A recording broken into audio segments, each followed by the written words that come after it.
નમસ્કાર મિત્રો, હું છું એસપીને સ્વાગત છે તમારું ફરી મારા નવા બ્લોગની અંદર। આજે આપણે પાછા જવાના છીએ રનિંગ કરવા માટે। આપણે ડેલી રનિંગ કરવા જવાના છે, તો ચાલો આપણે રનિંગ કરવા જઈએ। વિડીયોમાં બન્યા રહેજો અને હું તમને રસ્તો અને એવું બધું બતાડીશ। વિડીયોમાં બન્યા રહેજો। તો મિત્રો, આપણે રનિંગ કરવા જતા હતા ને એટલામાં આપણે એક મિત્ર મળી ગયા જે ખેતરની અંદર ભેંડા વાવેલા છે, એને પોણી પાય છે। હું તમને દેખાડું। મિત્રો, આ છે આપણા નીતિશભાઈ। તમે કહેતા હશો પોણી ધીરું ધીરું આવે, પણ બકનળી જુગાડ બનાવીને લાવે છે પોણી। ના કોઈ પેટ્રોલ કે ના કોઈ લાઇટ બિલ, ના વીજળીથી આવે છે, ઓટોમેટિક આવે છે। બકનળી બનાવેલી છે, બીજી બાજુ નેર છે, તૈરીને આવે છે પોણી। અને આની અંદર ભેંડા વાવેલા છે આખા વાડા। ભેંડા જ વાવેલા છે ને આખા વાડા।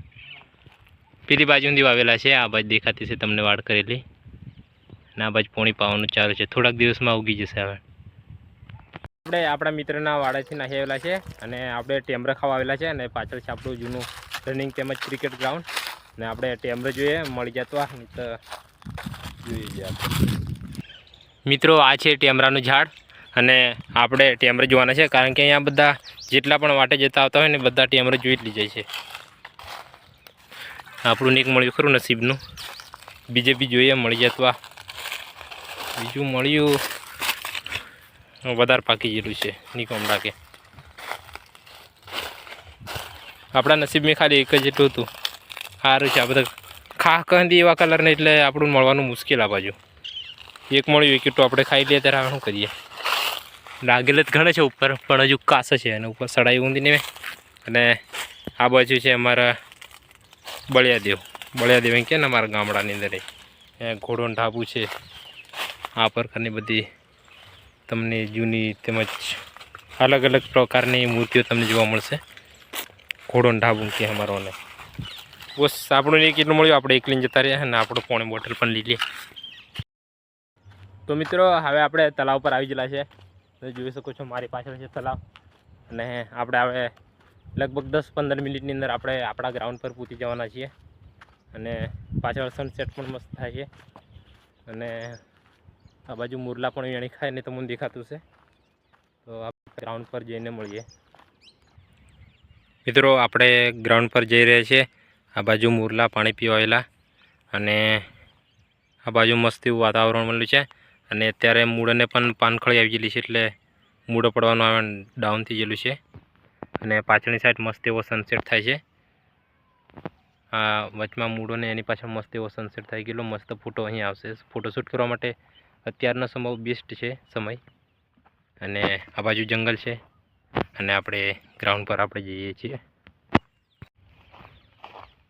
તો મિત્રો, આપણા ગ્રાઉન્ડ પર મોરલા અને જે પેલા વિદેશથી કુકડા આવે છે તે પણ છે તળાવની અંદર। હું તમને દેખાડું।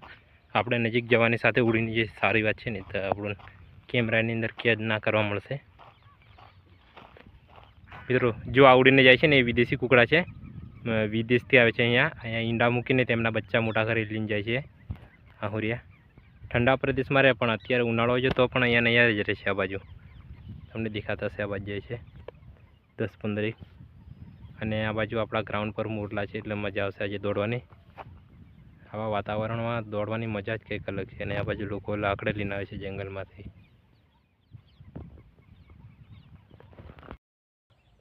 ફાઇનલી આપણે ગ્રાઉન્ડ પર આવી ગયા છે, અને આપણે હવે વોર્મઅપ કરીને રનિંગ ચાલુ કરી દઈશું। તો આપણે વોર્મઅપ કરીએ, અને પાછળ પણ એવો મસ્ત એવો વ્યૂ બની ગયેલો છે। આજે બી આપણે થોડુંક લેટ થઈ ગયું છે, પણ ચાલશે, એની દોડી લઈશું। આજે 3 કિલોમીટર જ આપણે સાંજે દોડવાનું, સવારમાં 5 કિલોમીટર। સવારનો બ્લોગ નથી બનાવ્યો, કારણ કે આપણે અંધારામાં બધું દેખાય નહીં, એટલે મજા નહીં આવે એટલા માટે। અને અત્યારે આપણે સાંજે દોડવા આવી ગયા છે પાછા 3 કિલોમીટર દોડશું ત્યારે ને। આપણે 1600 મીટરની ટાઈમિંગ લાવવાની છે, પણ આપણે ખાલી એમ જ 5 કિલોમીટર તેમજ 3 કિલોમીટર દોડીએ, એટલે લોંગ રનિંગ કરીએ એનાથી આપણે ઘણો બધો ફાયદો થાય અને ઝડપી દોડવામાં।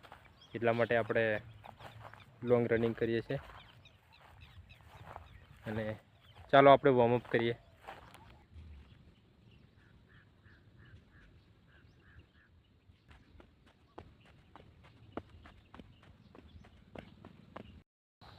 મિત્રો, આપણે વોર્મઅપ કરી લીધું છે, અને હવે આપણે રનિંગ સ્ટાર્ટ કરશું। અને તમને હું લાસ્ટમાં બતાવી દઈશ કે આપણે 3 કિલોમીટર આજે કેટલી મિનિટમાં પૂરું કર્યું। તો હવે આપણે રનિંગ ચાલુ કરશું। તો ચાલો મળે રનિંગ પછી। આપણે 3 કિલોમીટર દોડી લીધું છે, અને હવે આપણે થોડી ઘણી કસરત કરીને ઘેર જઈશું. અને મારી પાછળ દેખાતા હશે બે મિત્રો ગાડી શીખવાયેલા છે. બોલો બહુ મોટો છે પણ ગાડી જ આવડતી, સમજ્યો ઘણું ફફડે ઘણું તમને દેખાડું. અમારા ગામના છે, નવી ગાડી છે એટલે શીખે છે પણ નથી શીખાતી. ઉસકો ક્લેચ છોડ દે, ફફડે છે, ગભરાઈ ગયેલો છે ડ્રાઈવર. ધીરો ધીરો ક્લેચ છોડીને જવા દે. છૂટું રહેવું પડે ને દાહ્યા પાડે એવું. ખરું ખરું ખરું. ગેર પાડ.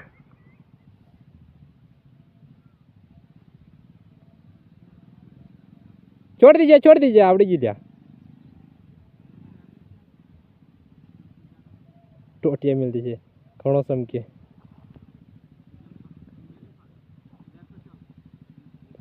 ગેર પાડે ને ફફડે ને ન્યૂટન કરી નાખી લ્યા. તો મિત્રો પેલો ભાઈઓ ગાડી શીખે છે અને હવે આપણે થોડી ઘણી કસરત કરીને પછી જશું ઘરે અને આપણા બ્લોગને આપણે અહીં પૂરો કરી શકશું. અને જો તમને આજનો બ્લોગ પસંદ આવે તો લાઈક શેર અને સબસ્ક્રાઈબ કરતા જજો. અને ફરી મળશું નવા બ્લોગની અંદર. ત્યાં સુધી બધાને જય હિન્દ જય ભારત. Bye bye.